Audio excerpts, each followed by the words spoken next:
आज हम बात करेंगे कि हमारा देश भारत का ज्योग्राफिकली जन्म कैसे हुआ।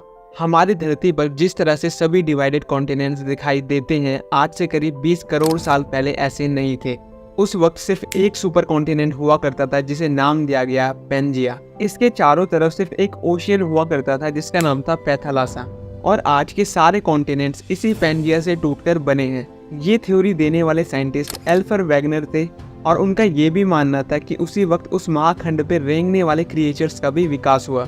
अर्थ की प्लेट्स लगातार खिसकती रहती है जिसके चलते अर्थ पर कांस्टेंट चेंजेस होते रहते हैं। लेकिन ये चेंजेस लाखों या करोड़ों सालों बाद दिखाई देते हैं और इन्हीं बदलाव के चलते आज के ये दिखने वाले इन सभी कॉन्टिनेंट्स का जन्म हुआ और हमारे देश भारत का भी। ऑलफोर्ड की थ्योरी के अकॉर्डिंग प्लेट्स के सरकने से सबसे पहले पेंजिया सुपर कॉन्टिनेंट्स दो पार्ट में डिवाइड हो गया, जिसके नॉर्दर्न पार्ट को लॉरेशिया और साउदर्न पार्ट को गोंडवाना लैंड कहा जाता है। और इन दोनों के डिवाइड होने के बाद जो बीच में ओशन का पानी भरा और एक बे का कंस्ट्रक्शन हुआ, उसे साइंटिस्ट ने टेथिस सी का नाम दिया। पेंजिया से अलग हुए नॉर्दर्न कॉन्टिनेंट लॉरेशिया में से आज के एशिया, यूरोप और नॉर्दर्न अमेरिका जैसी कंट्रीज बने हैं, जबकि गोंडवाना लैंड में से साउथ अमेरिका, अफ्रीका, ऑस्ट्रेलिया और अंटार्कटिका जैसी कंट्रीज बने हैं। हमारा देश इंडिया भले ही आज ज्योग्राफिकली एशिया का पार्ट हो, लेकिन इंडिया का लैंड पोर्शन उस वक्त गोंडवाना लैंड कॉन्टिनेंट का हिस्सा था और आज का अफ्रीका और इंडिया एक ही प्लेट्स पर टिके थे।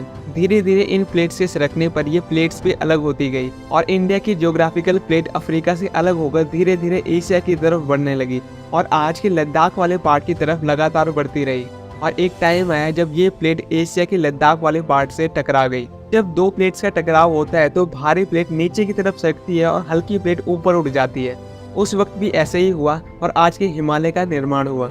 लेकिन ये कोई कम टाइम में नहीं हुआ था, ऐसा होने में करोड़ों साल लग गए और आज के इस ज्योग्राफिकल रोल का निर्माण हुआ। इंडिया सिर्फ एक टेक्टोनिक प्लेट पर ही टिका हुआ है और इंडिया की ये भारी प्लेट्स लगातार हिमालय की तरफ दब रही है और हिमालय दिन पर दिन ऊपर उठ रहा है। इसके साथ ही हिमालय के सारे माउंटेन्स की हाइट और माउंट एवरेस्ट की हाइट भी साल दर साल बढ़ रही है। इस थ्योरी को प्रूव करने के लिए एल्फ्रेड ने यह भी कहा कि आज के दिखने वाले सारे कॉन्टिनेंट एक दूसरे में फिट होते हैं और आज अगर किसी तरह इन सबको एक किया जाए तो फिर से ये पेंजिया सुपर कॉन्टिनेंट का निर्माण हो सकता है। एल्फ्रेड ने डिटेल में जाकर उस सुपर कॉन्टिनेंट की लिविंग क्रिएचर्स और रिमेन्स ऑफ एंसेंट विंडोज का ऑब्जर्वेशन किया, जिससे पता चला कि ये मिसलेनियस रिमेन्स अलग अलग सेक्शन में एक ही समान ही थे।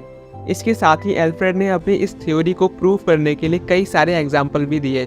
इन प्लेट्स के टकराव से अर्थक्वेक्स एंड वॉल्केनोज का खतरा रहता है। वैसे इंडिया में तो कोई खास एक्टिव वॉल्केनो नहीं है, लेकिन हमारे इस एक प्लेट के सरकने से कभी कभी अर्थक्वेक्स के झटके महसूस होते हैं।